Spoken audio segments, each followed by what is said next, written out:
ಕೊಡಗು ಧ್ವನಿ digital media, ಇದು ಕೊಡಗಿನ ನಂಬರ್ 1 ಯೂಟ್ಯೂಬ್ ಚಾನಲ್. ನಮಸ್ಕಾರ ವೀಕ್ಷಕರೇ, ನಾನು ನಿಮ್ಮ ಜಗದೀಶ್, ಕೊಡಗು ಧ್ವನಿ ಡಿಜಿಟಲ್ ಮೀಡಿಯಾದಿಂದ. ಇವತ್ತು ವಿರಾಜಪೇಟೆಯ ಪ್ರತಿಷ್ಠಿತ ಪ್ರಗತಿ ಸ್ಕೂಲಿಗೆ ಬಂದಿದ್ದೀನಿ. SLC ಫಲಿತಾಂಶ ಈಗಾಗಲೇ ಹೊರಬಿದ್ದಿದೆ. 100% ಫಲಿತಾಂಶವನ್ನು ಈ ಶಾಲೆ ಪಡೆಯೋದ್ರಲ್ಲಿ ಸಕ್ಸಸ್ ಆಗಿದೆ. ಬನ್ನಿ, ನಾನು ನಿಮಗೆ ಕರ್ಕೋಗ್ತೀನಿ. ಪ್ರಗತಿ ಸ್ಕೂಲ್ನ ಏನು ಕೋಆರ್ಡಿನೇಟರ್ ಇದ್ದಾರೆ, ಇಲ್ಲಿಯ ವ್ಯವಸ್ಥಾಪಕರಿದ್ದಾರೆ, ಮಾಲೀಕರಿದ್ದಾರೆ, ಎಲ್ಲರನ್ನೂ ಕೂಡ ನಾನು ಮಾತಾಡ್ಸೋಣ. ಈ ಒಂದು ಪ್ರಗತಿ ಶಾಲೆ ಪ್ರತಿ ವರ್ಷ 100 ಫಲಿತಾಂಶವನ್ನು ಪಡೆದು ಕ್ರೀಡೆಗೆ ಒತ್ತನ್ನು ಕೊಡ್ತಾ, ಪಾಠಕ್ಕೆ ಒತ್ತನ್ನು ಕೊಡ್ತಾ ಒಂದು ಉತ್ತಮ ಸಂಸ್ಥೆಯಾಗಿ ಬೆಳೀತಾ ಬರ್ತಾಯಿದೆ. ಬನ್ನಿ, ಪ್ರಗತಿ ಸ್ಕೂಲ್ನ ವ್ಯವಸ್ಥಾಪಕರನ್ನ ಮಾತಾಡ್ಸೋಣ.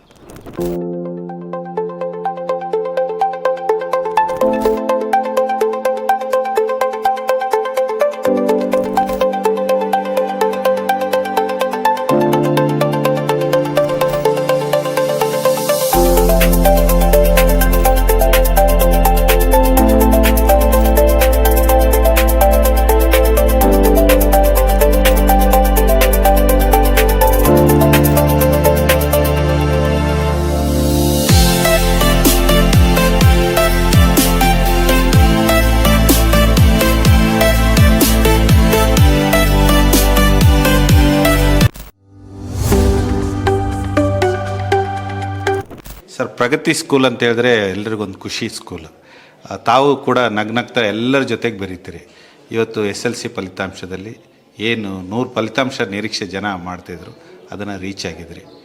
ಫಸ್ಟ್ ಟೈಮ್ ಈಗ 100 ಫಲಿತಾಂಶ ಬಂದ ಈ ಒಂದು ಅಕಾಡೆಮಿಕ್ ಇಯರ್ಲಿ ಏನು ಹೇಳೋಕ್ಕೆ ಇಷ್ಟಪಡ್ತೀರಿ? ಸರ್, ಮೊದಲನೇದಾಗಿ ನಾನು ನಮ್ಮ ಕೊಡಗಿನ ಪ್ರತಿಯೊಂದು ವಿದ್ಯಾರ್ಥಿಗಳಿಗೂ ಹಾಗೂ ಶಾಲೆಗಳಿಗೂ ಹಾಗೂ ಪೇರೆಂಟ್ಸ್ಗಳಿಗೂ ನಾನು ಕಂಗ್ರ್ಯಾಚುಲೇಟ್ ಮಾಡಲಿಕ್ಕೆ ಇಷ್ಟಪಡ್ತೀನಿ. ಯಾಕೆಂದರೆ ನಿಮ್ಮ ಎಲ್ಲ ಎಫರ್ಟಿಂದಾಗಿ ಆ್ಯಕ್ಚುಲಿ ನಮ್ಮ ಕೊಡಗಿಗೂ ಒಂದು ಒಳ್ಳೆ ರ್ಯಾಂಕಿಂಗ್ ಬಂದಿದೆ ಬೇರೆ ಡಿಸ್ಟ್ರಿಕ್ಟ್ಗಳನ್ನ ಕಂಪೇರ್ ಮಾಡಿದ್ರೆ, ಮತ್ತು ಒಳ್ಳೆ ಮಾರ್ಕ್ಸ್ಗಳು ಬಂದಿದೆ ಅಂತ ನಾನು ಹೇಳಲಿಕ್ಕೆ ಇಷ್ಟಪಡ್ತೀನಿ.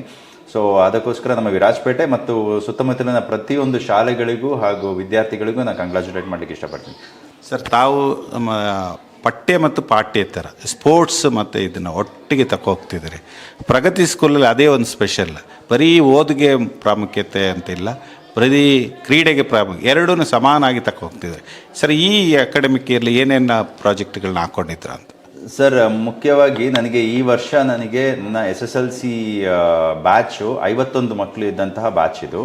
ಸೊ 51 ಮಕ್ಕಳಲ್ಲಿ ನಮ್ಮಲ್ಲಿ 16 ಮಕ್ಕಳು ಈ ಸತಿ ತಾಲೂಕ್ ಲೆವೆಲ್, ಡಿಸ್ಟ್ರಿಕ್ಟ್ ಲೆವೆಲ್ ಆಡಿದಂಥ ಸ್ಪೋರ್ಟ್ಸಲ್ಲಿ ಡಿಸ್ಟ್ರಿಕ್ಟ್ ಲೆವೆಲ್ ಆಡಿದಂಥವರು, ಮತ್ತು ಬೇರೆ ಬೇರೆ ಕಲ್ಚರಲ್ ಆ್ಯಕ್ಟಿವಿಟೀಸ್ಗಳಲ್ಲಿ ಇನ್ವಾಲ್ವ್ ಮಾಡಿದಂಥವ್ರು. ಸೊ ನಾನು ಮುಖ್ಯವಾಗಿ ಒಂದು ವಿಚಾರ ನಾನು ಏನು ಹೇಳಲಿಕ್ಕೆ ಇಷ್ಟಪಡ್ತೀನಿ ಅಂತಂದರೆ, ನನಗೆ ಇನ್ ಜನರಲ್ ಆಗಿ ನನಗೆ ಏನೇ ಪರ್ಸೆಂಟೇಜ್ ಬಂದರೂ ಅಥವಾ ಮಕ್ಕಳು ಎಷ್ಟೇ ಪರ್ಸೆಂಟೇಜ್ ತಗೊಂಡ್ರು ಅವರು ಓವರಾಲ್ ಆಗಿ ಡೆವಲಪ್ಮೆಂಟ್ ಅವರ ಬಹಳಷ್ಟು ಚೆನ್ನಾಗಿದೆ ಅಂತ ನನಗೆ ಅನಿಸ್ತಾ ಇದೆ. ಈ ಸತಿ ಔಟ್ ಗೋಯಿಂಗ್ ಏನು ಬ್ಯಾಚ್ ಇದ್ದಾರೆ, ಸ್ಪೋರ್ಟ್ಸಲ್ಲಾಗಲಿ, ಕಲ್ಚರ್ಸಲ್ಲಾಗಲಿ, ಓದೋದ್ರಲ್ಲಾಗಲಿ, ಎಲ್ಲದರಲ್ಲೂ ಇರುವಂತಹ ಈ ಮಕ್ಕಳು ಅಂತ ನಾನು ಹೇಳಲಿಕ್ಕೆ ಇಷ್ಟಪಡ್ತೀನಿ. ಪ್ಲಸ್ ಡಿಸಿಪ್ಲಿನ್, ತುಂಬ ಡಿಸಿಪ್ಲಿನ್ ಆಗಿರುವಂತಹ ಈ ಒಂದು ಬ್ಯಾಚ್ ಅಂತ ನಾನು ಹೇಳಲಿಕ್ಕೆ ಇಷ್ಟಪಡ್ತೀನಿ. ಮತ್ತು ಮೇಜರ್ ಆಗಿ ಇವಾಗ ನನ್ನ ಶಾಲೆಯಲ್ಲಿ ಇವಾಗ ಗೌತಮ್ ಅಂತ ಒಂದು ಹುಡುಗ, ಅವನು ಆಲ್ಮೋಸ್ಟ್ ಸ್ಟೇಟ್ ಲೆವೆಲ್ ಹೋಗಿದ್ದಾನೆ. ಸ್ಟೇಟ್ ಲೆವೆಲ್ ಅಥ್ಲೆಟಿಕ್ಸಲ್ಲಿ, ಟ್ರ್ಯಾಕ್ ಆ್ಯಂಡ್ ಫೀಲ್ಡಲ್ಲಿ 91% ತೆಗೆದಿದ್ದಾನೆ 10th. ಸೊ ಈ ವಿಚಾರಗಳನ್ನೆಲ್ಲ ನೋಡಿದಾಗ ನನಗೆ ಏನು ಅನಿಸುತ್ತೆ ಅಂತಂದರೆ, ನಾವು ಮುಂಚಿನ ಕಾಲದಲ್ಲಿ ಒಂದು ಗಾದೆ ಇತ್ತು, ಅವನು ಓದೋದಿಲ್ಲ ಅಂತಂದರೆ ಅವ್ನು ಆಡಕ್ಕೆ ಹಾಕ್ರಿ ಅಂತ. ಸೊ ಆ ಗಾದೆ ಈಗಿನ ಕಾಲದಲ್ಲಿ ನಡೆಯೋದಿಲ್ಲ, ಅಥವಾ it doesn't make any sense ಅಂತ ಅನಿಸುತ್ತೆ. ಯಾಕೆಂದರೆ ಒಳ್ಳೆ ಚೆನ್ನಾಗಿ ಆಡುವಂತಹ ಮಕ್ಕಳು ತುಂಬ ಚೆನ್ನಾಗಿ ಓದೋಂಥವರು ಇದ್ದಾರೆ. ಸೊ ಇದು ಏನಕ್ಕೆ ಅಂತಂದರೆ, ನಾನೇ ಎಕ್ಸಾಂಪಲ್. ಇನ್ಫ್ಯಾಕ್ಟ್ ನಾನು ಅಂತಾರಾಷ್ಟ್ರೀಯ ಮಟ್ಟದಲ್ಲಿ ಆಡಿದ್ದೀನಿ, ಪ್ಲಸ್ ನಾನು ಮಾಸ್ಟರ್ಸ್ ಮಾಡಿದ್ದೀನಿ, ಇವಾಗ PhD ನಾನು ಅಪ್ಲೈ ಮಾಡಿದ್ದೀನಿ. ಸೊ ಹಾಗಾಗಿ ಒಂದು ಬೇರೆ ಕಲ್ಚರಲ್ ಆ್ಯಕ್ಟಿವಿಟೀಸು ಅಥವಾ ಒಂದು ಆಟದಲ್ಲಿರುವಂತಹ ಮಕ್ಕಳಿಗೆ ಅವರ IQ ಲೆವೆಲ್ ತುಂಬ ಚೆನ್ನಾಗಿರ್ತದೆ. ಇದನ್ನು ಕೇಳ್ತಾರೆ ಹೇಗೆ ಏನು ಅಂತ. ನಾನು ಸಿಂಪಲ್ ಎಕ್ಸಾಂಪಲ್ ಹೇಳ್ಕೊಡ್ತೀನಿ. ಇವಾಗ ಒಂದು ಹಾಕಿ ಪ್ಲೇಯರ್, ಫುಟ್ಬಾಲ್, ಬಾಸ್ಕೆಟ್ಬಾಲ್ ಪ್ಲೇಯರ್ ಇದ್ದರೆ, ಇವಾಗ ಎಲ್ಲಿಗೆ ಕೊಡ್ಬೇಕು ಬಾಲ್ ಹೇಗೆ ರಿಸೀವ್ ಮಾಡಬೇಕು, ಇದೆಲ್ಲ ಸ್ಮಾರ್ಟ್ನೆಸ್ ಇದ್ರೆ ತಾನೇ ಅದನ್ನ ಡಿಸೈಡ್ ಮಾಡ್ಲಿಕ್ಕೆ ಸಾಧ್ಯ. ಸ್ಮಾರ್ಟ್ನೆಸ್ ಇಲ್ಲ ಅಂತಂದರೆ ಹೇಗೆ ಡಿಸೈಡ್ ಮಾಡ್ಲಿಕ್ಕೆ ಸಾಧ್ಯ ಇದೆ? ಗ್ರೌಂಡಲ್ಲಿ ಚೆನ್ನಾಗಿ ತುಂಬ ಸ್ಮಾರ್ಟ್ ಆಗಿರೋರು ಪಾಠದಲ್ಲಿ ಸ್ಮಾರ್ಟ್ ಆಗಿ ಇರೋಕ್ಕೆ ಸಾಧ್ಯ ಇಲ್ಲ ಅಂತ ಯಾವುದು ಪ್ರೂವ್ ಮಾಡ್ಲಿಕ್ಕೆ ಸಾಧ್ಯನೇ ಇಲ್ಲ. ಸೊ ಹಾಗಾಗಿ ನಾನು ಎಲ್ಲ ಪೇರೆಂಟ್ಸ್ಗಳಿಗೂ ಹಾಗೆ ಶಾಲೆಗಳಿಗೂ ನಾನು ಒಂದು ಮನವಿ ಏನು ಅಂತಂದರೆ, ಮಕ್ಕಳು 10th ಇದ್ದಾರೆ ಸರಿ, 10th ಮಕ್ಕಳನ್ನ ಬರೀ ನೀವು ಓದಿಸೋದಕ್ಕೆ ಇಡಬೇಡಿ, ಅವ್ರಿಗೂ ಒಂದು ಸ್ವಲ್ಪ ರಿಫ್ರೆಶ್ ಆಗಲಿ ಮೈಂಡು, ಅವ್ರನ್ನೂ ಆಡ್ಲಿಕ್ಕೆ ಬಿಡಿ. ಮತ್ತು ಪ್ರತಿಯೊಂದು ಆಟದಲ್ಲಿ ಹಾಗೂ ಕಲ್ಚರ್ಸ್ ಎಲ್ಲದರಲ್ಲೂ ಇದ್ರೇ ಅವರು ಸ್ಕೋರ್ ಮಾಡಲಿಕ್ಕೆ ಸಾಧ್ಯ ಅಂತ ನಾನು ಹೇಳಲಿಕ್ಕೆ ಇಷ್ಟಪಡ್ತೀನಿ. ಸರ್, ಬೆಳಿಗ್ಗೆಯಿಂದ ಸಂಜೆವರೆಗೆ ಈ ನಿಮ್ಮ ಒಂದು ಕ್ಯಾಂಪಸ್ ಒಳಗೆ ವಿದ್ಯಾರ್ಥಿಗಳಿಗೆ ಏನೇನೆಲ್ಲ ಸೌಲಭ್ಯಗಳು ಸಿಗುತ್ತೆ ಅಂತೇಳಿ, ಬಸ್ ಸೌಕರ್ಯದಿಂದ ಹಿಡಿದು ಯಾವ ರೀತಿ ಸರ್ ನಾವು ನಮ್ಮ ಶಾಲೆ 9:40ಗೆ ಶುರುವಾಗ್ತದೆ. ಆದರೆ ನನಗೆ ನನ್ನ ಶಾಲೆಯ ಸ್ಪೋರ್ಟ್ಸ್ ಟೀಮ್ ಪ್ರಾಕ್ಟೀಸ್ ಬಂದು 7 ಗಂಟೆಗೆ ಸ್ಟಾರ್ಟ್ ಆಗ್ತದೆ. ನಮ್ಮ ಕೋಚಸ್ ಬಂದಿಲ್ಲಿ ಅವ್ರಿಗೆ ನಮ್ಮ ಪ್ಲೇಯರ್ಸ್ಗಳಿಗೆ ನಮ್ಮ ಸ್ಟೂಡೆಂಟ್ಸ್ಗಳಿಗೆ ಕೋಚಿಂಗ್ ಸ್ಟಾರ್ಟ್ ಮಾಡ್ತಾರೆ 7 ಗಂಟೆಗೆ. 7 ಗಂಟೆಗೆ ಇನ್ ಜನರಲ್ ಆಗಿ ನಮಗೆ ಅಥ್ಲೆಟಿಕ್ಸ್ ಇದೆ, ಮತ್ತು ಬಾಸ್ಕೆಟ್ಬಾಲು ಮತ್ತು ಕ್ರಿಕೆಟ್, ಲೆದರ್ ಬಾಲ್ ಕ್ರಿಕೆಟ್, ಇದು 3 ಆಟಗಳಲ್ಲಿ ಸ್ಟಾರ್ಟ್ ಮಾಡ್ತೀವಿ. ಅದಾದ ನಂತರ 9:40ಕ್ಕೆ ಅವರು ಕ್ಲಾಸಸ್ ಜಾಯ್ನ್ ಆಗ್ತಾರೆ. ಕ್ಲಾಸಸ್ ಜಾಯ್ನ್ ಆಗಿ ನಿಮಗೆಲ್ಲ ಗೊತ್ತಿರೋ ಹಾಗೆ ನಾರ್ಮಲ್ ಆಗಿ 6 ಸಬ್ಜೆಕ್ಟ್ ಇದ್ದೇ ಇದೆ, ಅದನ್ನೇ ಬ್ರೀಫಾಗಿ ಟೀಚರ್ಸ್ಗಳು ಇದು ಮಾಡ್ತಾರೆ. ಅದಾದ ನಂತರ ಮತ್ತೆ ಸಂಜೆ ಹೊತ್ತು ಅವರು ಅವರವರ ಪ್ರಾಕ್ಟೀಸ್ಗಳಲ್ಲಿ ತೊಡಸ್ಕೊಳ್ತಾರೆ.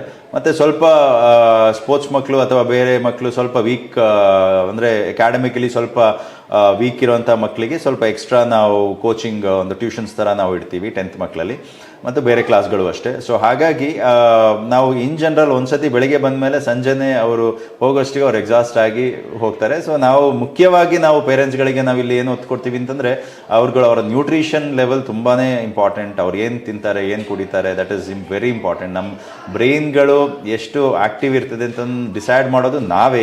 ಯಾಕೆಂತಂದರೆ ನಾವು ಏನು ತಿಂತೀವಿ, ಎಷ್ಟು ನೀರು ಕುಡಿತೀವಿ, ಅದ್ರ ಮೇಲೆ ನಮ್ಮ ಬ್ರೈನ್ಗಳು ಬೆಳೀತದೆ, ನಮ್ಮ ಮಸಲ್ ಬೆಳೀತದೆ. ಸೊ ಅದಕ್ಕೋಸ್ಕರ ನಾನು ಪ್ರತಿಯೊಬ್ಬರಿಗೂ ನಾನು ಅದೇ ಹೇಳ್ತೀನಿ, ನಿಮ್ಮ ದಿನನಿತ್ಯದ ಡಿಸಿಪ್ಲೀನ್ಡ್ ಲೈಫ್ ನಿಮಗೆ ತುಂಬ ಇಂಪಾರ್ಟೆಂಟ್. ನಿಮಗೆ ಎಷ್ಟೊತ್ತಿಗೆ ಹೇಳ್ಬೇಕು, ಎಷ್ಟೊತ್ತಿಗೆ ಮಲಗಬೇಕು, ಏನೇನು ಟೈಮಲ್ಲಿ ಏನೇನು ಮಾಡಬೇಕು, ಅದು ನಮಗೆ ಆ ಒಂದು ಡಿಸಿಪ್ಲಿನ್ ಇಲ್ಲ ಅಂತಂದರೆ ನಮಗೆ ಲೈಫಲ್ಲಿ ಅಚೀವ್ ಮಾಡ್ಲಿಕ್ಕೆ ಸಾಧ್ಯನೇ ಇಲ್ಲ. ಈಗಲೂ ಅಷ್ಟೇ ಭಾಳಷ್ಟು ಜನ 625 ತೆಗೆದಂಥ ಮಕ್ಕಳಿದ್ದಾರೆ ನಮ್ಮ ಸ್ಟೇಟಲ್ಲಿ. ಅವ್ರನ್ನ ನೀವು ಹೋಗಿ ಮಾತಾಡಿಸಿ, ಅವರು ಅದೇ ಹೇಳ್ತಾರೆ. ನಮಗೆ ಬೆಳಿಗ್ಗೆ ಎದ್ದು ಅವರ ಶೆಡ್ಯೂಲ್ ಹೇಗೆ ಅವ್ರು ಫಾಲೋ ಮಾಡಿದ್ದಾರೆ, ಹೇಗೆ ಓದಿದ್ದಾರೆ, ಸ್ಕೂಲ್ಗಳಲ್ಲಿ ಹೇಗೆ ಓದಿದ್ದಾರೆ, ಸ್ಕೂಲ್ ಬಂದ ನಂತರ ಹೇಗೆ ಓದಿದ್ದಾರೆ, ಟೀಚರ್ಸ್ಗಳು ಹೇಗೆ ಸಪೋರ್ಟ್ ಮಾಡಿದ್ದಾರೆ, ಡಿಸಿಪ್ಲಿನ್, ಬೆಳಿಗ್ಗೆ ಎಷ್ಟೊತ್ತಿಗೆ ಎದ್ದಿದ್ದಾರೆ, ರಾತ್ರಿ ಎಷ್ಟೊತ್ತಿಗೆ ಮಲ್ಕೊಂಡಿದ್ದಾರೆ, ಏನೇನು ಊಟ ಮಾಡಿದ್ದಾರೆ, ಅದೆಲ್ಲ ತುಂಬಾ ಇಂಪಾರ್ಟೆಂಟ್. ನಾವು ಅದನ್ನೇ ಹೇಳ್ತೀವಿ, ನಾವು ಸ್ಪೋರ್ಟ್ಸಲ್ಲಿ ಹೇಳ್ತೀವಿ on field and of field ಅಂತ. ಆನ್ ಫೀಲ್ಡಲ್ಲಿ ನೀವು ಆಡೋದ್ರಲ್ಲಿ ಮಾತ್ರ ಚೆನ್ನಾಗಿದ್ರೆ ಸಾಲದು, ಹೊರಗಡೆ ನೀವು ಹೆಂಗೆ ಪ್ರಿಪೇರ್ ಮಾಡ್ತೀರಾ, that is also very important ಅಂತ. ಸೊ ಅದಕ್ಕೋಸ್ಕರ ಅವರ ದಿನನಿತ್ಯದ ಈ ಡಿಸಿಪ್ಲಿನ್ಡ್ ಲೈಫ್ ಅವ್ರನ್ನ ಒಂದು ಅಚೀವ್ಮೆಂಟಿಗೆ ತರ್ತದೆ ಅಂತ ನಾನು ಹೇಳಲಿಕ್ಕೆ ಇಷ್ಟಪಡ್ತೀನಿ. ಸರ್, ಈಗ ಅಡ್ಮಿಷನ್ಸ್ ದಾಖಲಾತಿಗಳು ಆರಂಭ ಆಗಿದೆ ತಮ್ಮಲ್ಲಿ ಮತ್ತು ಇಡೀ ಎಲ್ಲ ಶಾಲೆಗಳಲ್ಲಿ. ಸರ್, ಪ್ಯಾರೆಂಟ್ಸ್ಗೆ ತಮ್ಮ ಶಾಲೆಗೆ ಬರಲಿಕ್ಕೆ ಯಾವ ರೀತಿ ಹೇಳ್ತೀರಿ ಅಂತೇಳಿ, ದಾಖಲಾತಿಗಳಿಗೆ ಯಾವ ರೀತಿ ಅಡ್ಮಿಷನ್? ಸರ್, ಮುಖ್ಯವಾಗಿ ನನಗೆ ಡಿಸಿಪ್ಲಿನ್ ಇಸ್ ತುಂಬ ಇಂಪಾರ್ಟೆಂಟು. ಮತ್ತು ಇಂಪಾರ್ಟೆಂಟಾಗಿ ನಾನು ಒಂದು ವಿಚಾರ ನಾನು ಹೇಳಲಿಕ್ಕೆ ಇಷ್ಟಪಡ್ತೀನಿ ಏನಂತಂದರೆ, ನೀವು 1ನೇ ತರಗತಿಯಿಂದ 5ನೇ ತರಗತಿವರೆಗೆ ಮಕ್ಕಳಿಗೆ ಹೇಗಿದ್ರೂ ನಾವು ಅವ್ರನ್ನ ಇಂಪ್ರೊವೈಸ್ ಮಾಡ್ಬೋದು. 6ನೇ ತರಗತಿ ಮೇಲೆ ನಮಗೆ ಮಕ್ಕಳಿಗೂ ಮೆಚುರಿಟಿ ಲೆವೆಲ್ ಬರ್ತದೆ. ಅವ್ರ ಬೇಸಿಕ್ಸ್ ಗೊತ್ತಿಲ್ಲ ಅಂತಂದರೆ ತುಂಬ ಕಷ್ಟ, ಅಕಾಡೆಮಿಕಲ್ಲೂ ಅಷ್ಟೇ ಅಥವಾ ಬೇರೆ ಕರಿಕ್ಯುಲಮಲ್ಲೂ ಅಷ್ಟೇ. ಸೊ ಅದಕ್ಕೋಸ್ಕರ ನಾನು ಬಹಳಷ್ಟು ಪೇರೆಂಟ್ಸ್ಗಳಿಗೆ ನಾನು ಏನು ಒತ್ತು ಕೊಡ್ತೀನಿ ಅಂತಂದರೆ, ಅಫ್ಕೋರ್ಸ್ ನಮ್ಮ ಸಿಸ್ಟಮಲ್ಲಿ, ಎಜುಕೇಷನ್ ಸಿಸ್ಟಮಲ್ಲಿ ನಾವು ಬರೀ 10th ಮಾತ್ರ ಮಕ್ಕಳನ್ನ ಅಸೆಸ್ ಮಾಡ್ತೀವಿ. 10th ರಿಸಲ್ಟ್ಸ್ ಚೆನ್ನಾಗಿ ಬಂದರೆ ಎಲ್ಲರೂ ಖುಷಿ ಆಗ್ತಾರೆ. ಬಟ್ ಆ 10th ರಿಸಲ್ಟ್ಸ್ ಚೆನ್ನಾಗಿ ಬರಬೇಕು ಅಂತಂದರೆ ಪ್ರೈಮರಿಯಿಂದನೇ ಅವರ ಕಲಿಕೆಯನ್ನು ಬಹಳಷ್ಟು ಉತ್ತಮವಾಗಿ ಅವರು ನೋಡ್ಕೊಂಡು ಬರಬೇಕು. ಅವ್ರ ಕಲಿಕೆ ಸ್ವಲ್ಪ ಡಿಫ್ರೆನ್ಸ್ ಬಂದ್ರೂ ನಮಗೆ 10th they will not be prepared in fact. So ಅದಕ್ಕೋಸ್ಕರ ಪ್ರತಿಯೊಂದು ಪೇರೆಂಟ್ಸ್ಗಳಿಗೂ ನಾವು ಅದೇ ಮನವಿ ಮಾಡ್ತೀವಿ. ಈಗ ನಮ್ಮ ಶಾಲೆಯಲ್ಲೂ ಅಷ್ಟೇ ನಾವು ಪ್ರೈಮರಿಗೆ ತುಂಬ ಒತ್ತು ಕೊಡ್ತೀವಿ. ಬಹಳಷ್ಟು ಜನ ಕೇಳ್ತಾರೆ, ಯಾಕೆ ಮಕ್ಕಳು ಪ್ರೈಮರಿಯಲ್ಲಿ ಬೇಸಿಕ್ಸ್ ಅಷ್ಟೇ ಸಾಕು ಅಂತಲ್ಲ. ಆದರೆ ನಾನು ಒಂದೇನು ಹೇಳಲಿಕ್ಕೆ ಇಷ್ಟಪಡ್ತೀನಿ ಅಂತಂದರೆ, ನಾವು ಪ್ರೈಮರಿಯಲ್ಲಿ ಮಗುಗೆ ಓದಲಿಕ್ಕೆ, ಬರೀಲಿಕ್ಕೆ, ಮಾತಾಡಲಿಕ್ಕೆ ಇದು 3 ಸ್ಕಿಲ್ಗಳಿದ್ದರೆ ದೇ ಕ್ಯಾನ್ ಅಚೀವ್ ತುಂಬಾ ಅವರ ಫ್ಯೂಚರಲ್ಲಿ ಅವ್ರು ಅಚೀವ್ ಮಾಡ್ಬೋದು. ಅದು ಪ್ರೈಮರಿಯಲ್ಲಿ ಅವ್ರಿಗೆ ಬಂದಿಲ್ಲ ಅಂತಂದರೆ then it's gonna be a huge challenge going further for the parent and the child both in fact. So ಹಾಗಾಗಿ ನಾವು ಹೇಳ್ದಂಗೆ ಬೇಸಿಕ್ಸ್ ತುಂಬಾ ಇಂಪಾರ್ಟೆಂಟ್. ಬೇಸಿಕ್ಸ್ ನಮಗೆ ಎಲ್ಲಿ ಸಿಗೋದು? ಪ್ರೈಮರಿ ಲೆವೆಲ್ ಸಿಗೋದು.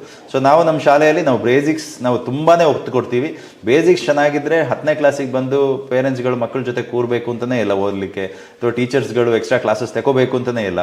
ಅವ್ರಿಗೆ ಏನು ಕ್ಲಾಸಲ್ಲಿ ಮಾಡಿದ್ದಾರೆ ಅದನ್ನು ಕಲ್ತ್ಕೊಂಡು ಅವ್ರು ಚೆನ್ನಾಗಿ ಎಕ್ಸಾಮ್ ಬರೆದು they will score good marks ಅಂತ ನಾನು ಹೇಳಲಿಕ್ಕೆ ಇಷ್ಟಪಡ್ತೀನಿ ಸರ್. ಸರ್, ಈಗ ಒಂದು ಕುತೂಹಲ ಕೇಳ್ತೀನಿ ಸರ್. ಎಲ್ಲ ಸಂಸ್ಥೆಯವರು 100 ಬರಲೇಬೇಕು, ನಮಗೆ 100 ಬರದೇ ಇದ್ರೆ ಏನೋ ಒಂದು ಮುಜುಗರ ಅಂತ ಒಂದು ಟ್ರೇಡ್ ಮಾರ್ಕ್ ಆಗಿಬಿಡುತ್ತೆ ಸರ್. 99.9 ಬಂದರೂ ಕೆಲವರು ಆಸೆ ಒಂದು ಹೋಗ್ಬಿಡ್ತಲ್ಲ ಅಂತಾರೆ ಸರ್. ನೀವೊಬ್ಬರು ಈ ಒಂದು ಎಜುಕೇಷನಲ್ಲಿ ಇದ್ದು ಅದನ್ನು ಹೇಗೆ ಅನಾಲಿಸ್ ಮಾಡ್ಬೋದು ಸರ್? ಸರ್, 100 ಅನ್ನೋದು ಒಂದು ಮಿತ್ ಅಷ್ಟೇ ಸರ್. 100% ತೆಗೆದಿದ್ದ ತಕ್ಷಣ ಆ ಶಾಲೆ ಏನು ಎಕ್ಸ್ಟ್ರಾರ್ಡಿನರಿ ಇರೋದು ಅಂತ ನಾನು ಹೇಳಲಿಕ್ಕೆ ಹೋಗಲ್ಲ. ಯಾಕೆಂತಂದರೆ ಒಂದು ಶಾಲೆ ಅಂದಮೇಲೆ ಸರ್ ಅದರಲ್ಲಿ ಓವರ್ ಆಲ್ ಡೆವಲಪ್ಮೆಂಟ್ ಆಗಬೇಕು ಒಂದು ಮಗುದು. ಅವರ ಎಜುಕೇಷನ್ ಅಂದರೆ ಅವರ ಅಕಾಡೆಮಿಕ್ಸ್ ಆಗಲಿ, ಅವರ ಫಿಸಿಕಲ್ ಎಬಿಲಿಟಿ ಆಗಲಿ, ಅವರ ಬೇರೆ ಕೋಕರಿಕ್ಯುಲಮ್ ಆ್ಯಕ್ಟಿವಿಟೀಸಲ್ಲಾಗಲಿ ಎಲ್ಲದರಲ್ಲೂ ಅವರು ಓವರ್ ಆಲ್ ಆಗಿ ಅವ್ರು ಕಲಿಬೇಕು. ಸೊ ನೋಡಿ, ನಾನು ಅದಕ್ಕೆ ಹೇಳ್ತೀನಿ, ಭಾಳಷ್ಟು ಜನರಿಗೆ ಹೇಳ್ತೀನಿ, ಶಾಲೆಯಲ್ಲೂ ಕಾಲೇಜ್ಗೂ ತುಂಬ ಡಿಫ್ರೆನ್ಸ್ ಇದೆ.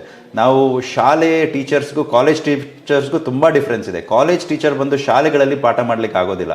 ಶಾಲೆ ಟೀಚರ್ಸ್ ಕಾಲೇಜ್ಗೆ ಹೋದರೆ ತುಂಬ ಈಸಿ ಅವರಿಗೆ ಪಾಠ ಮಾಡಲಿಕ್ಕೆ. ಇದೇನಕ್ಕೆ ನಾನು ಹೇಳ್ತೀನಿ ಅಂತಂದರೆ, ಶಾಲೆಯಲ್ಲಿ ನಾವು 1ನೇ ಕ್ಲಾಸಿಂದ ನಾವು 10ನೇ ಕ್ಲಾಸ್ವರೆಗೆ ನಾವು ಮಕ್ಕಳಿಗೆ ಎಜುಕೇಷನ್ ಜೊತೆ ಡಿಸಿಪ್ಲಿನ್, ಅವರ ದಿನನಿತ್ಯದ ಒಂದು ಅಭ್ಯಾಸ ಹವ್ಯಾಸ ಇದಕ್ಕೆಲ್ಲನೂ ನಾವು ಕಲ್ಸ್ಕೊಂಡು ಹೋಗ್ತೀವಿ. ಮತ್ತು ನಿಮಗೆಲ್ಲ ಗೊತ್ತಿರೋ ಹಾಗೆ 6 ಸಬ್ಜೆಕ್ಟ್ಸ್ ಇರ್ತದೆ ಶಾಲೆಗಳಲ್ಲಿ. ಯಾವುದು? Kannada, English, Hindi, social, science ಮತ್ತು ಮ್ಯಾಥಮ್ಯಾಟಿಕ್ಸ್. ಸೊ ಈ ಎಲ್ಲ 6 ಸಬ್ಜೆಕ್ಟ್ಸ್ಗಳನ್ನು ಅಂದರೆ ಇವಾಗ ಫಾರ್ ಎಕ್ಸಾಂಪಲ್ ಭಾಳಷ್ಟು ಜನ ಮ್ಯಾಥ್ಸಲ್ಲಿ ತುಂಬ ಹುಷಾರಿರ್ತಾರೆ. ಬಟ್ ಅವರು ಲ್ಯಾಂಗ್ವೇಜು ಓದಬೇಕು, ಪ್ಲಸ್ ಸೋಷಲು ಓದಬೇಕು, ಹಿಸ್ಟ್ರಿ ಓದಬೇಕು, ಜಿಯೋಗ್ರಫಿ ಓದಬೇಕು, ಸಿವಿಕ್ಸ್ ಓದಬೇಕು, ಎಲ್ಲ ಓದಬೇಕಾಗ್ತದೆ. ಸೊ ಶಾಲೆ ಅನ್ನೋದು ಒಂದು ಓವರ್ ಆಲ್ ಡೆವಲಪ್ಮೆಂಟ್ ಮಾಡುವಂತಹ ಒಂದು ಫೇಸ್ ಅಂತ ನಾನು ಹೇಳ್ತೀನಿ ಮಕ್ಕಳದು. ಸೊ ಹಾಗಾಗಿ ಇನ್ ಜನರಲ್ ಆಗಿ ಅವರು ಶಾಲೆಯಲ್ಲಿ ಇವಾಗ ನಾವು ಯಾವುದೇ ಥರದ ಒಂದು ಆ್ಯಂಗಲಲ್ಲಿ ನಾವು ನೋಡಬೇಕು ಅಂದ್ರೆ ಮಕ್ಕಳನ್ನ ಅವರ ಓವರ್ ಆಲ್ ಡೆವಲಪ್ಮೆಂಟ್ ವಿಚಾರದಲ್ಲಿ ನೋಡಬೇಕು ವಿನಃ ನಾವು ಅವನು ಮ್ಯಾಥ್ಸಲ್ಲಿ ತುಂಬ ಹುಷಾರಿದ್ದಾನೆ ಅಥವಾ ಇದರಲ್ಲಿ ತುಂಬ ಹುಷಾರಿದ್ದಾರೆ ಅಂತ ನಾವು ಹೇಳಿದರೆ ನಮಗೆ we don't see the result, over all result. ನಮಗೆ ಫಿಸಿಕಲ್ ಮೆಂಟಲ್ ಎಬಿಲಿಟಿ ಎಷ್ಟು ಬೇಕು ಅಷ್ಟೇ ನಮಗೆ ಫಿಸಿಕಲ್ ಎಬಿಲಿಟಿನೂ ಬೇಕು. ಇವಾಗ ನಿಮಗೆ ನೋಡ್ತಾ ಇರೋ ಹಾಗೆ ಬಹಳಷ್ಟು ಡಿಸೀಸ್ಗಳು ಬರ್ತಾ ಇದೆ. ಮತ್ತು ಫಿಸಿಕಲಿ ನಾವು ಎಷ್ಟೇ ಓದಿದ್ರೂ ಮತ್ತು ಅವ್ರಿಗೆ ಮೆಡಿಸಿನಲ್ಲಿ ಇರ್ತಾರೆ, ಅವರು ಡಯಾಬಿಟಿಕ್ಸ್ ಇದ್ದಾರೆ. ಸೊ ಇದನ್ನೆಲ್ಲ ಕಂಟ್ರೋಲ್ ಮಾಡಲಿಕ್ಕೆ ನಾವು ಶಾಲೆಯಿಂದನೇ ನಾವು ಸ್ಟಾರ್ಟ್ ಮಾಡಬೇಕು. ನಾನು ಅದೇ ಬಹಳಷ್ಟು ಜನರಿಗೆ ಹೇಳ್ತಾ ಇದ್ದೆ, ನಮ್ಮ sports program, physical training program, ನಮಗೆ ನಾವು ಮ್ಯಾಥಮ್ಯಾಟಿಕ್ಸ್ ಅಥವಾ ಸೈನ್ಸಿಗೆ ಅಥವಾ ಲ್ಯಾಂಗ್ವೇಜ್ ಇದಕ್ಕೆ ಯಾವುದು ಕನ್ನಡ, ಇಂಗ್ಲೀಷ್, ಹಿಂದಿಗೆ ಎಷ್ಟು ಒತ್ತು ಕೊಡ್ತೀವಿ ಅಷ್ಟೇ ನಾವು ಫಿಸಿಕಲ್ ಆ್ಯಕ್ಟಿವಿಟೀಸ್ಗೂ ನಾವು ಶಾಲೆಗಳಲ್ಲಿ ಒತ್ತು ಕೊಡಬೇಕು ಅಂತ ನಾನು ಭಾಳಷ್ಟು ಜನರಿಗೆ ಹೇಳ್ತೀನಿ. ನಮ್ಮ ಶಾಲೆಯಲ್ಲಿ we give importance for physical activities, ಅದ್ರ ಜೊತೆ ಎಜುಕೇಷನ್ನು ನಾವು ಮಾಡ್ತೀವಿ. ಸೊ ನನ್ನ ಒಂದು ಸಜೆಷನ್ ಏನು ಅಂತಂದರೆ, ಭಾಳಷ್ಟು ಪೇರೆಂಟ್ಸ್ಗಳಿಗೆ ನೀವು ಇನ್ ಜನರಲ್ ಆಗಿ ಶಾಲೆಗಳು ಚೂಸ್ ಮಾಡುವಾಗಲೂ ಅಷ್ಟೇ ಬರೀ ಇನ್ಫ್ಯಾಕ್ಟ್ ಎಜುಕೇಷನ್ ಚೆನ್ನಾಗಿದೆ ಅಂತ ನೀವು ಹೋದರೆ ಆದರೆ ಮಕ್ಕಳ physical ability will fall back. ನಿಮಗೆ ಶಾಲೆಗಳಲ್ಲಿ ಹೇಳ್ಕೊಡೋಷ್ಟು ನಿಮಗೆ ಕಾಲೇಜ್ಗಳಲ್ಲಿ ಹೇಳ್ಕೊಡಲ್ಲ. ಕಾಲೇಜ್ಗಳಲ್ಲಿ ಹೋದ್ಮೇಲೆ PUC ಇಸ್ ಪ್ಯೂರ್ಲಿ ಇದು ಏನು ಅಕಾಡೆಮಿಕ್ ಓರಿಯೆಂಟೆಡ್. ಇನ್ಫ್ಯಾಕ್ಟ್ ಏನಕ್ಕೆ ಅಲ್ಲಿ ಸ್ಟ್ರೀಮ್ಗಳು ಬಂದ್ಬಿಡ್ತಾರೆ. ಈಗ 10th ಮಕ್ಕಳು ಓದಿದ ಹಾಗೆ ಒಂದೋ ಮಗು ಸೈನ್ಸ್ ತಗೊಳ್ತಾರೆ, ಇಲ್ಲ ಕಾಮರ್ಸ್ ತಗೊಳ್ತಾರೆ, ಇಲ್ಲ ಆರ್ಟ್ಸ್ ತಗೊಳ್ತಾರೆ. ಸೈನ್ಸಲ್ಲೂ PCMC ತಗೊಳ್ತಾರೆ, PCMB ತಗೊಳ್ತಾರೆ. ಸೊ ಇನ್ ಜನರಲ್ ಆಗಿ ಅವರಿಗೆ ಓವರ್ ಆಲ್ ಡೆವಲಪ್ಮೆಂಟ್ ಮೆಕ್ಯಾನಿಸಮ್ ಅವರಿಗೆ ಕಾಲೇಜ್ಗಳಲ್ಲಿ ಬರೋದಿಲ್ಲ, PU ಕಾಲೇಜ್ಗಳಲ್ಲಿ ಅಥವಾ ಡಿಗ್ರಿ ಕಾಲೇಜ್ಗಳಲ್ಲಿ ಬರೋದಿಲ್ಲ. ಸೊ ಅದಕ್ಕೋಸ್ಕರ ಶಾಲೆಗಳು ತುಂಬ ಇಂಪಾರ್ಟೆಂಟ್. ಚೂಸ್ ಮಾಡುವಾಗ ತುಂಬ ಕೇರ್ಫುಲ್ಲಾಗಿ ಚೂಸ್ ಮಾಡಿ, ಎಲ್ಲಿ ಓವರ್ ಆಲ್ ಆಗಿ ನಿಮಗೆ ಡೆವಲಪ್ಮೆಂಟ್, ಮಕ್ಕಳಿಗೆ ಡೆವಲಪ್ಮೆಂಟ್ ಸಿಗುತ್ತೆ ಅಂತ ಒಂದು ಇನ್ಸ್ಟಿಟ್ಯೂಷನ್ನ ಚೂಸ್ ಮಾಡಿ ಅಂತ ನನ್ನ ಸಜೆಷನ್ ಹೇಳ್ತೀನಿ ಸರ್. ತಮ್ಮ ಪ್ರಗತಿ ಸ್ಕೂಲಲ್ಲಿ ಬಸ್ ಸೌಕರ್ಯದಿಂದ ಹಿಡಿದು ಏನೆಲ್ಲ ಸೌಕರ್ಯಗಳಿದೆ ಅಂತ ಹೇಳಿ ಸರ್, ಪ್ರಗತಿ ಶಾಲೆಯಲ್ಲಿ ಇನ್ ಜನರಲ್ ಆಗಿ ಒಂದು ಮಗುನ ನಾವು ಹೊರಗಿಂದ ಇವಾಗ ನಮ್ಮ ಬಸ್ ಸೌಕರ್ಯ ಅಫ್ಕೋರ್ಸ್ ಇದೆ. ಒಂದು ಮಗು ನಮ್ಮ ಶಾಲೆಗೆ ಬಂದ ನಂತರ ಅವರಿಗೆ ಇನ್ ಜನರಲ್ ಆಗಿ ಅಕಾಡೆಮಿಕ್ ವೈಸ್ ನೋಡಿದ್ರೆ ನಾವು 6ನೇ ತರಗತಿವರೆಗೂ ಅವರಿಗೆ ಸ್ಮಾರ್ಟ್ ಕ್ಲಾಸಸ್ ಇದೆ. ಸ್ಮಾರ್ಟ್ ಕ್ಲಾಸಸ್ ಅಂದರೆ ಅವರಿಗೆ ವಿಜುವಲ್ ನಾವು ತೋರಿಸ್ತೀವಿ, ಪಾಠದಲ್ಲಿ ಏನು ಮಾಡ್ತೀವಿ ಅದನ್ನು ಎಕ್ಸಾಂಪಲ್ಸ್ ಆಗಿ ವಿಜುವಲ್ ಆಗಿ ತೋರಿಸ್ತೀವಿ. ಮತ್ತು ಟೀಚರ್ಸ್ಗಳು LLC ಅಂತ ನಾವು ಒಂದು ಆರ್ಗನೈಸ್ ಮಾಡ್ತೀವಿ, ಲರ್ನರ್ಸ್ ಲೆಡ್ ಕಾನ್ಫರೆನ್ಸ್ ಅಂತ. ಅದರಲ್ಲಿ ಹೇಗೆ ಅಂತಂದರೆ ಮಕ್ಕಳು ಏನು ಕಲ್ತಿರ್ತಾರೆ ಅದನ್ನು ಅವ್ರು ಬಂದು ಪೇರೆಂಟ್ಸ್ ಮುಂದೆ ಅವರು ಪ್ರೆಸೆಂಟ್ ಮಾಡ್ತಾರೆ. ಸೊ ಈ ಥರದ ಪ್ರೋಗ್ರಾಮ್ಸ್ಗಳನ್ನ ನಾವು ಮಾಡ್ತೀವಿ. ಮತ್ತು ನಮ್ಮ ಸೈನ್ಸ್ ಲ್ಯಾಬ್ ಇದೆ. ಸೈನ್ಸ್ ಲ್ಯಾಬಲ್ಲಿ ಇನ್ಫ್ಯಾಕ್ಟ್ ಚಿಕ್ಕ ಚಿಕ್ಕ ಎಕ್ಸ್ಪೆರಿಮೆಂಟ್ಸು ಅದೆಲ್ಲ ಮಕ್ಕಳ ಹತ್ರ ಮಾಡ್ತೀವಿ. ಕಂಪ್ಯೂಟರ್ ಲ್ಯಾಬ್ಸು ಇನಿಷಿಯೇಟ್ ಮಾಡಿದ್ದೀವಿ. ಬೇಸಿಕ್ಸ್ ಏನಿದೆ ಅದನ್ನ ನಾವು ಇದು ಮಾಡ್ತೀವಿ. ಅದಾದ ನಂತರ ಇನ್ಫ್ಯಾಕ್ಟ್ ಸ್ಪೋರ್ಟ್ಸಲ್ಲಿ ನೋಡಿದ್ರೆ ನಮ್ಮ ಹತ್ರ ಬಾಸ್ಕೆಟ್ಬಾಲ್ ಕೋರ್ಟ್ ಇದೆ, ಕ್ರಿಕೆಟ್ ನೆಟ್ಸ್ ಇದೆ, ಮತ್ತು ಸ್ಕೇಟಿಂಗ್, ರೋಲರ್ ಸ್ಕೇಟಿಂಗ್ ಕ್ಲಾಸಸ್ ತಗೊಳ್ತೀವಿ, ಫಿಸಿಕಲ್ ಎಬಿಲಿಟಿ ಕ್ಲಾಸಸ್ ತಗೊಳ್ತೀವಿ, ಯೋಗ ಮತ್ತು ಬೇರೆ ಬೇರೆ ಇಂಡೋರ್ ಕ್ಲಾಸಸ್ ತಗೊಳ್ತೀವಿ. ಅದಾದ ನಂತರ ಕ್ರಾಫ್ಟ್, ಡ್ರಾಯಿಂಗ್ ಅದೆಲ್ಲನೂ ಪ್ರೈಮರಿಯಿಂದನೇ ನಮ್ಮ ಮಕ್ಕಳು, ಕಿಂಡರ್ ಗಾರ್ಡನಿಂದನೇ ಮಕ್ಕಳನ್ನ ಸ್ಟಾರ್ಟ್ ಮಾಡ್ತೀವಿ. ಸೊ ಹೀಗಾಗಿ ಇನ್ ಜನರಲ್ ಆಗಿ ಒಂದು ಮಗುಗೆ ಏನು ಬೇಕು ಅದನ್ನು ಒಂದು ಪ್ಯಾಕೇಜ್ ಆಗಿ ನಾವು ಇಲ್ಲಿ ಮಾಡ್ತೀವಿ. ಅದ್ರ ಜೊತೆ ನಾವು ಪೇರೆಂಟ್ಸ್ ಕೌನ್ಸಿಲಿಂಗು ಮಾಡ್ತೀವಿ. ಏನಕ್ಕೆ ಅಂತಂದರೆ ಬಹಳಷ್ಟು ಪೇರೆಂಟ್ಸ್ಗಳಿಗೆ ಮಕ್ಕಳನ್ನ ಯಾವ ಥರದಲ್ಲಿ ಅವ್ರನ್ನ ಮುಂದೆ ಕರ್ಕೊಂಡು ಹೋಗಬೇಕು ಅಂತ ಇನ್ ಜನರಲ್ ಆಗಿ ಬಹಳಷ್ಟು ಅರಿವಿಕೆ ಇರೋದಿಲ್ಲ.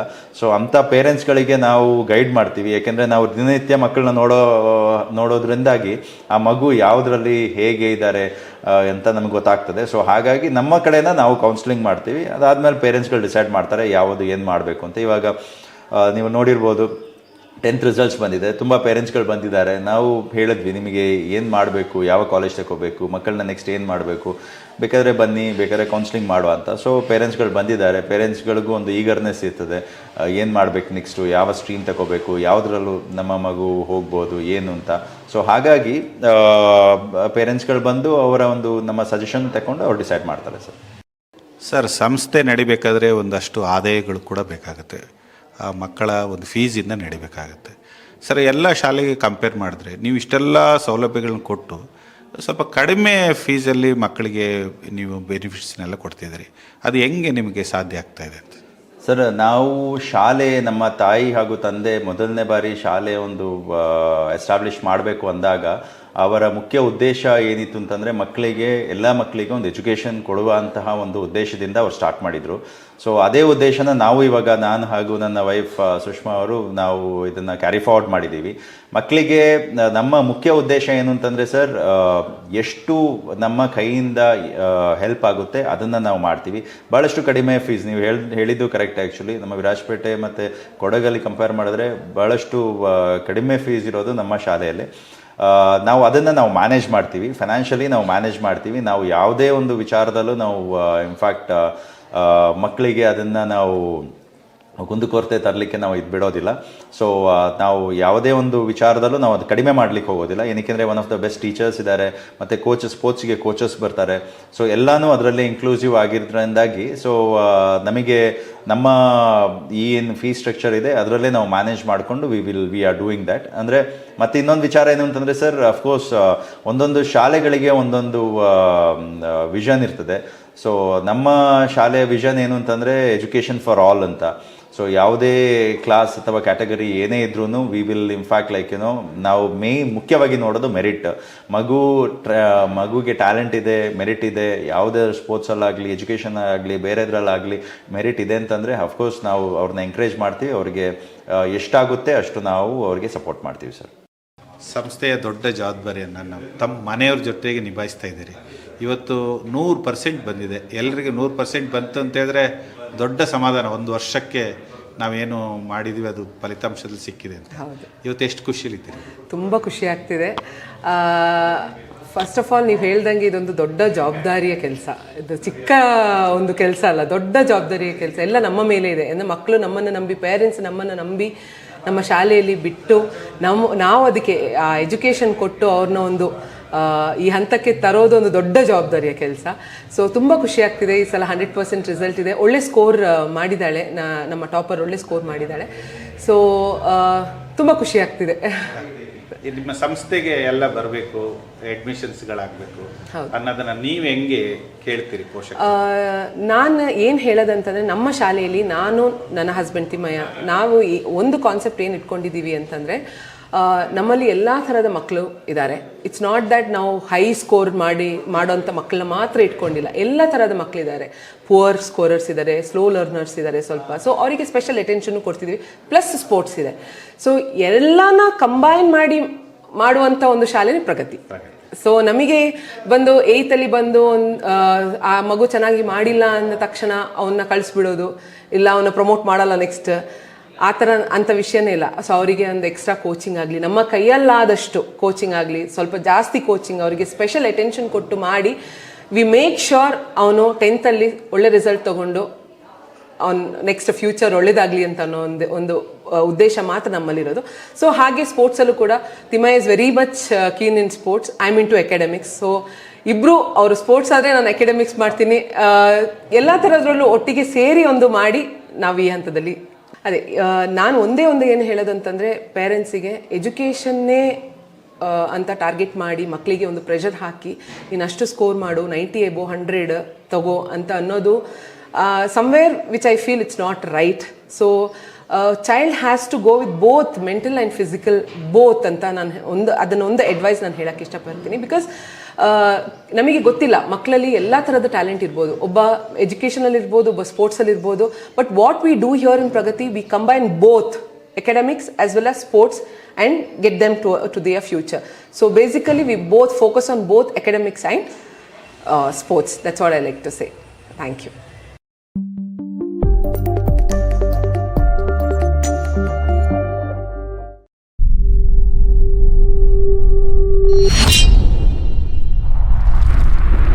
ಕೊಡಗು ಧ್ವನಿ ಡಿಜಿಟಲ್ ಮೀಡಿಯಾ, ಇದು ಕೊಡಗಿನ ನಂಬರ್ 1 ಯೂಟ್ಯೂಬ್ ಚಾನಲ್.